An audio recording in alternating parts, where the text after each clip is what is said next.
Até agora, então, a gente viu a questão dos testes classificatórios, para que eles existem, né? Nós temos dois testes classificatórios. Nós temos o teste classificatório do ensino fundamental, para quem não tem ensino fundamental completo. E para quem já tem o ensino fundamental completo, nós temos o teste classificatório do ensino médio. Porque como tanto nós quanto vocês aí não vão utilizar a primeira etapa, vocês vão já fazer um avanço do aluno automático. Então, vocês precisam justificar esse avanço através do que a gente chama de estudos informais, que é a escola da vida que cada aluno teve. Ele vai comprovar isso pelo teste classificatório, que é um instrumento válido, mas principalmente pela entrevista. Cada aluno que vier na escola para fazer, antes de fazer a matrícula, ele tem que passar por um processo de entrevista. Nessa entrevista, um dos dados que serão levados em conta é o teste classificatório. Na verdade, o teste classificatório não precisa nem ser corrigido, não é? Eu não sei, Ana Paula, se nós aqui chegamos a corrigir da nota. Não, a gente só classifica ou não classifica. Ah, entendo. Ele é corrigido e a gente classifica ou não classifica. Sim. Se caso ele não for classificado, ele pode repetir esse teste classificatório. Depois de um tempo, ele senta de novo e faz o teste classificatório. Tu mandaste para a Alessandra um formulário de entrevista, sim, né? Tu tens um aí para que a gente possa... Eu tenho aqui no computador agora. Sim. Ah, sim. Então, rapidamente assim, só explica como é que tu conduz uma entrevista. Bom, o estudante passa aqui na minha sala e eu começo a fazer uma entrevista com ele. Nessa entrevista, eu vou perguntar algumas coisas que são relevantes para nós conhecermos esse estudante, esse aluno. Então, na entrevista, né, além de você perguntar o nome, a idade, é importante perguntar até que série ele estudou, há quanto tempo ele está sem estudar, tá? Isso é uma questão bem relevante, tem que saber quanto tempo, porque às vezes eles estão há 5 anos, 10 anos, 15 anos, né? Se ele trabalha, onde que ele trabalha, quanto tempo que ele está trabalhando, que função que ele exerce nessa empresa e se ele fez cursos através da empresa que ele trabalha ou então cursos fora. Se ele tem um curso de informática, se ele tem um curso de qualquer outra coisa que seja dentro da área do trabalho dele ou que ele fez por vontade própria, tá? E mais algumas observações que a gente pede também na entrevista é se apresenta algum problema de saúde, né? Questão assim familiar, se tem filhos, a conversa vai fluindo naturalmente e eles vão falando para nós um pouco da vida deles, entende? E através disso aí também a gente tá fazendo alguma classificação, né? Por que isso é importante tu saber?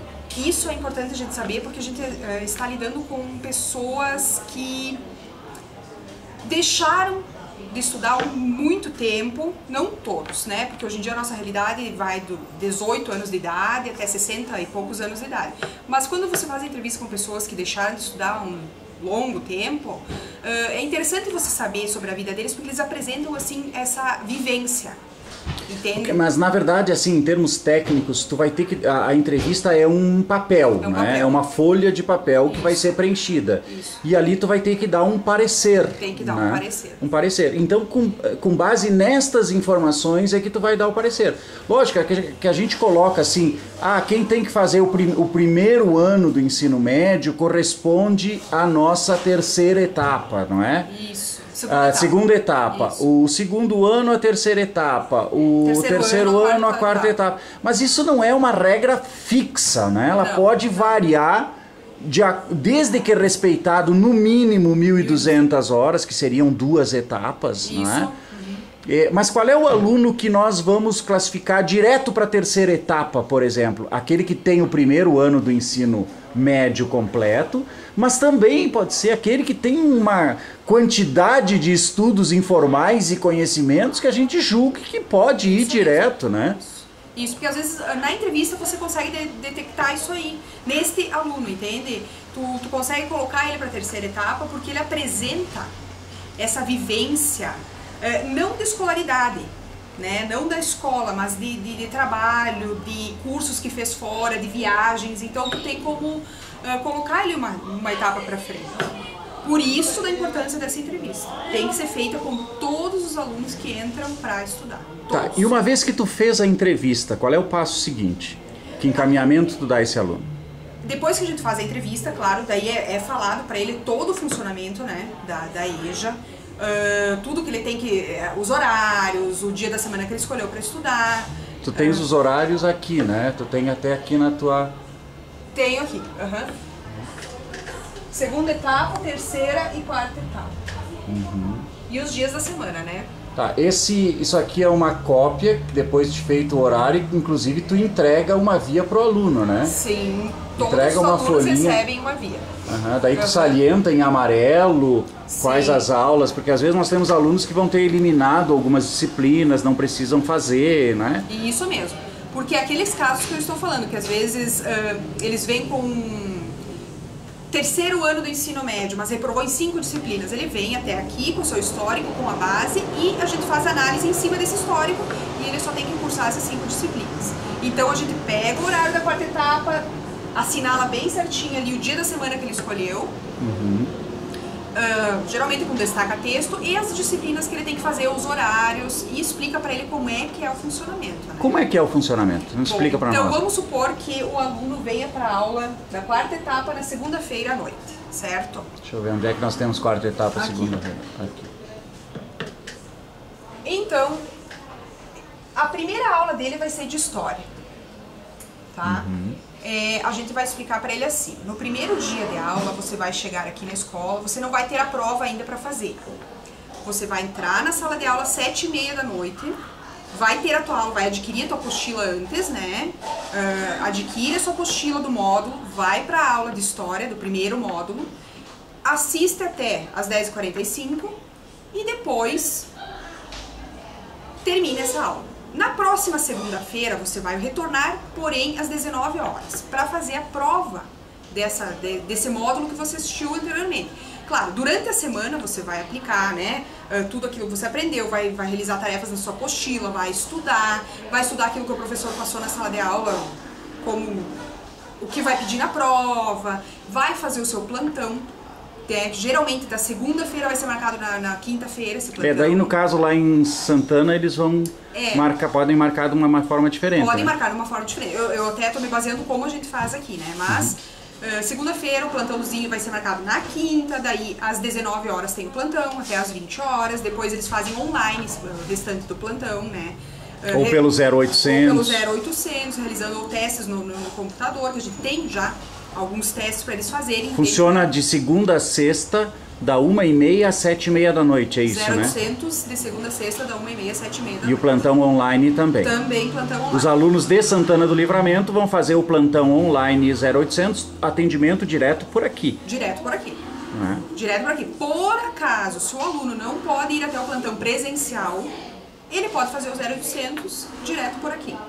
Tá? De segunda a sexta. Segunda a sexta. Ele só vai dizer que ele é do Polo de Santana do Livramento. Isso. Né? Qual é a disciplina que ele está fazendo naquela semana. Isso aí. Ele vai ter o atendimento e o pessoal aqui vai anotar o nome direitinho para depois passar para lá.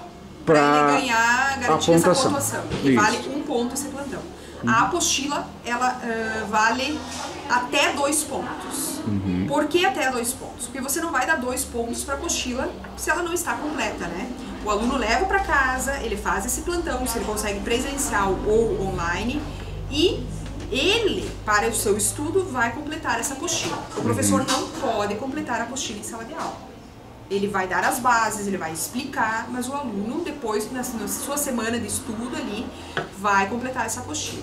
Aí, se está toda completa, ele consegue garantir os 2 pontos. Fala um pouquinho então da avaliação, já que a gente entrou nisso, né? Tá.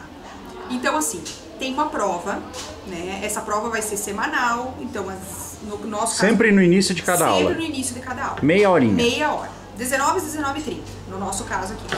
19 às 19h30 ele vai fazer a prova. O que cai na prova? Essa prova, ela vai ter 7 questões. Claro, pode ter mais. Só depois tem que dividir a nota, porque tem peso 7 essa prova. Então, ele vai fazer a prova.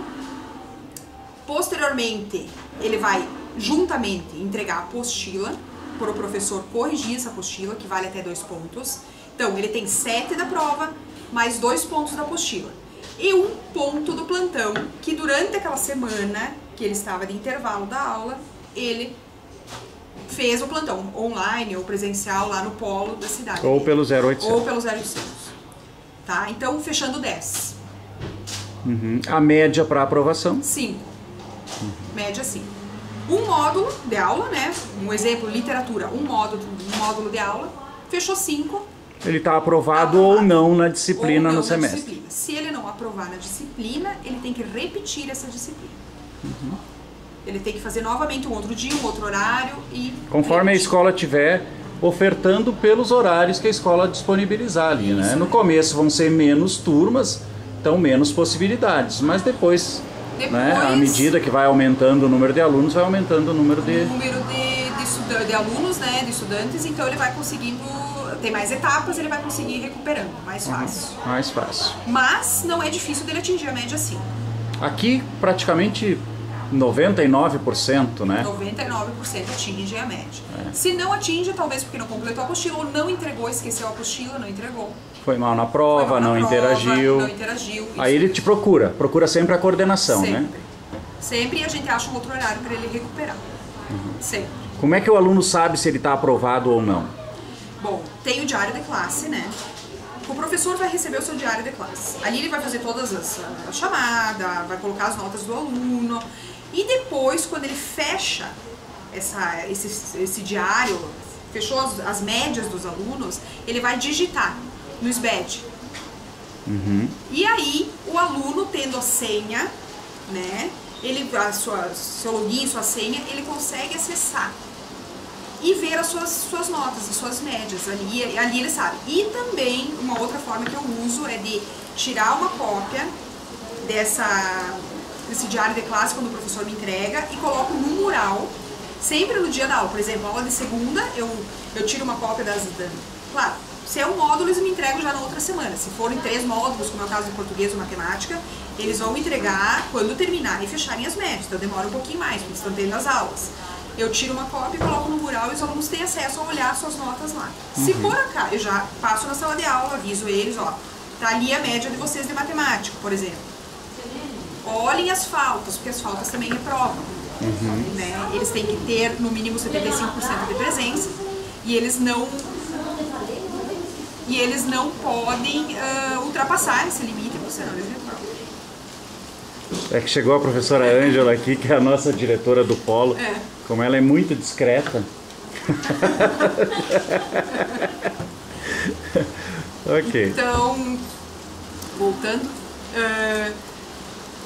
cuidar as faltas também. Então eu peço para eles olharem cada o seu nome lá com as faltas e se está aprovado. As faltas nós nem vamos falar agora, a gente vai dar no treinamento lá, mas funciona como no curso presencial, né? Isso. 75% de presença nos momentos presenciais é o que o aluno precisa ter.